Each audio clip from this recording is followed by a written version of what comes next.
Hai Sobat Buku Spiritual, di video kali ini kita akan mereview singkat buku Siwa Purana volume 2. Jadi untuk volume 1, buku Siwa Purana volume 1 sudah kita bahas di video sebelumnya.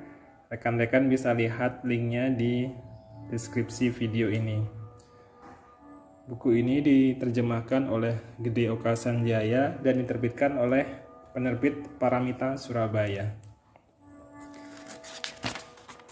Buku ini menggunakan hardcover dan buku ini diterbitkan tahun 2011, setebal 614 halaman dengan ukuran kertas 155 x 235 mm, jadi cukup besar. Kita lihat apa saja isi dari buku Siwa Purana volume 2 ini. Kita lihat di sini di Rudeswara Samhita Prawiti Kanda bagian 3 berisikan tentang kisah pernikahan Himacala, Mena dan yang lainnya menerima kutukan dari Resi Sanaka dan yang lainnya. Puji-pujian dipersembahkan oleh Wisnu dan dewa-dewa yang lainnya. Mahadewi menghibur para dewa.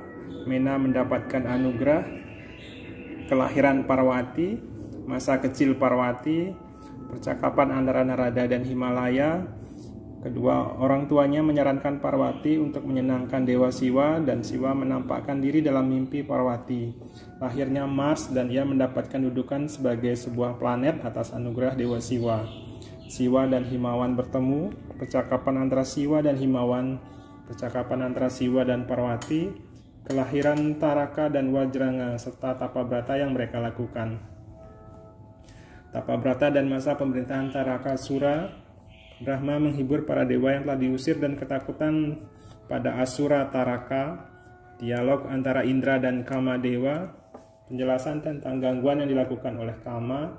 Kehancuran Kama oleh Dewa Siwa. Kisah api Pralaya. Narada mengajarkan Parwati tentang hal bertapa. Penjelasan tentang Tapabrata yang dilakukan oleh Parwati. Usaha Himawan membujuk Parwati. Para dewa pergi menemui Dewa Siwa. Siwa setuju untuk menikahi Parwati. 7 resi agung yang menguji Parwati. Percakapan antara Parwati dan Jatila. Penjelasan tentang kata-kata palsu Sang Brahmana. Parwati melihat wujud sejati Dewa Siwa. Dialog Siwa dan Sakti. Perayaan kembalinya Parwati. Penjelasan tentang kekuatan sihir Dewa Siwa. 7 resi agung tiba di sana. Berkenannya Himawan. Kisah Raja Anaranya. Kisah Padma dan Pipalada. Pernyataan dari 7 resi agung. Surat persetujuan dikirimkan. Segala persiapan pernikahan dikumpulkan dan undangan Himawan berdatangan. Penjelasan tentang panggung upacara pernikahan. Para dewa tiba di Kailasa sesuai dengan undangan dan Dewa Siwa memulai persiapan. Prosesi pernikahan Dewa Siwa, penjelasan tentang struktur altar, penceritaan pertemuan antara Dewa Siwa dan Himawan, gambaran permainan rohani Dewa Siwa, Mena tersadar kembali, penampakan wujud Siwa yang sangat tampan dan seluruh rakyat berbahagia, kedatangan mempelai laki-laki, ritual memasuki ruangan dalam istana Himawan oleh Siwa, penjelasan tentang upacara pernikahan, delusi oleh Brahma, penjelasan tentang kegembiraan dan kebahagiaan, kehidupannya kembali Kamadewa, rombongan yang dibawa oleh mempelai laki-laki telah dijamu dan Siwa beristirahat di pembaringannya, penjelasan tentang perjalanan pulang rombongan Dewa Siwa, penjelasan tentang kewajiban seorang istri yang suci, Siwa kembali ke Kailasa.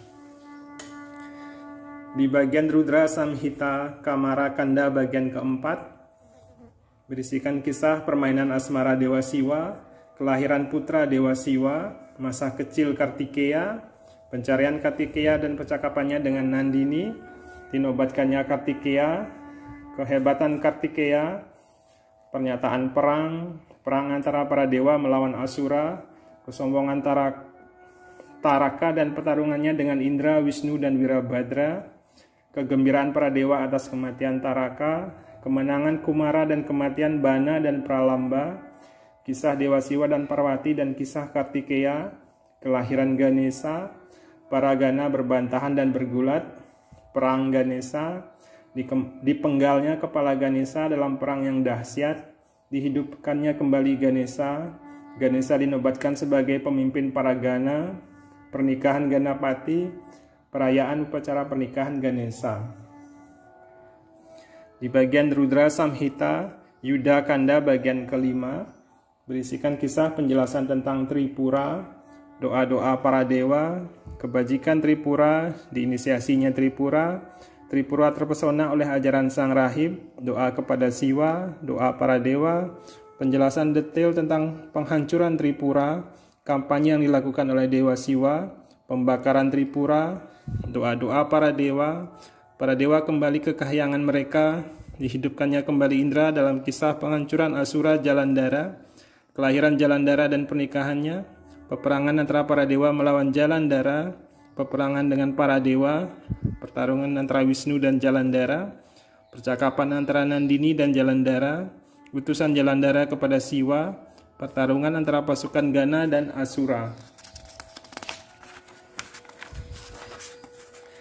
Penjelasan tentang perang khusus, penjelasan tentang perang Jalandhara, dirusaknya kesucian Vrinda, terbunuhnya Jalandhara, doa-doa para dewa, lenyapnya ilusi Dewa Wisnu, kelahiran Sankacuda, tapa brata yang dilakukan oleh Sancuda dan pernikahannya, tentang kelahiran Sankacuda dalam kelahiran sebelumnya, doa-doa dari para dewa, nasihat Dewa Siwa, dikirimnya utusan keberangkatan Dewa Siwa untuk berperang, keberangkatan Sangkacuda ke medan perang, percakapan antara Dewa Siwa dan utusan Sangkacuda, pertarungan yang dahsyat, Sangkacuda bertarung dengan kekuatan penuh, pertarungan Dewi Kali, penghancuran seluruh pasukan Sangkacuda, Sangkacuda dibunuh, kutukan Tulasi, dibunuhnya Hiranyaksha, dibunuhnya Hiranyakasipu, keberhasilan mencapai kedudukan sebagai pemimpin Paragana, permulaan perang dan percakapan dengan utusan masing-masing,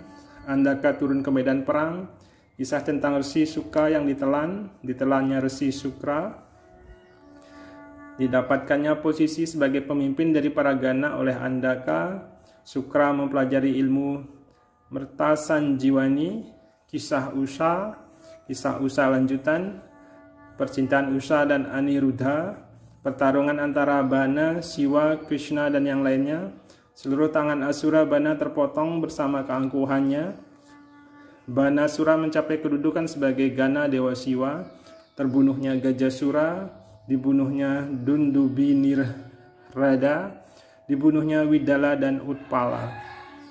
Demikian isi dari buku Siwa Purana volume 2 ini. Di cover belakang buku ini penulis menuliskan bahwa Siwa Purana terdiri dari 12 samhita dengan 100.000 sloka, namun setelah diringkas kembali oleh Vedavyasa menjadi 24.000 sloka. Beliau lalu mengajarkan kitab ini kepada Romaharsana yang merupakan muridnya. Siwa Purana sendiri memiliki fungsi yang penting dalam ajaran agama Hindu. Kitab ini merupakan salah satu dari Purana yang penuh dengan keagungan yang akan memberikan seluruh kebaikan, di mana kisah-kisahnya merupakan kisah-kisah yang diceritakan oleh Muni Sutta. Kitab ini banyak menceritakan tentang asal-usul dari berbagai ritual pemujaan yang dilakukan oleh umat Hindu di seluruh dunia. Untuk itu, Siwa Purana menjadi bahan acuan yang dapat menjadi dasar dari tata ritual yang dilakukan oleh umat Hindu, terutama yang berkaitan dengan pemujaan kepada Dewa Siwa. Selain itu juga banyak menguraikan tentang yatnya dan tata pelaksanaan upacara yatnya, seperti pemujaan pada lingga yang merupakan wujud dari keagungan Dewa Siwa, merupakan dewa tertinggi dalam kitab ini. Selain itu membahas tentang reinkarnasi dari Dewa Siwa dan penciptaan alam semesta. Ada banyak sekali sejarah dari bentuk-bentuk pemujaan dari Dewa Siwa dapat ditelusuri lewat Siwa Purana ini. Siwa Purana sangat bermanfaat bagi mereka yang mempelajari mitologi dalam ajaran agama Hindu. Selain itu, kitab ini juga kaya akan nilai-nilai keagamaan dan perilaku dalam cakupannya sebagai pribadi, dalam kelompok maupun dalam lingkungan yang lebih besar lagi. Jika para sobat buku spiritual ingin membeli buku ini, silakan kontak nomor WA yang ada di video ini atau ditulis di deskripsi video ini. Jika video ini dirasa bermanfaat, mohon klik like dan subscribe, dan sampai jumpa di video berikutnya.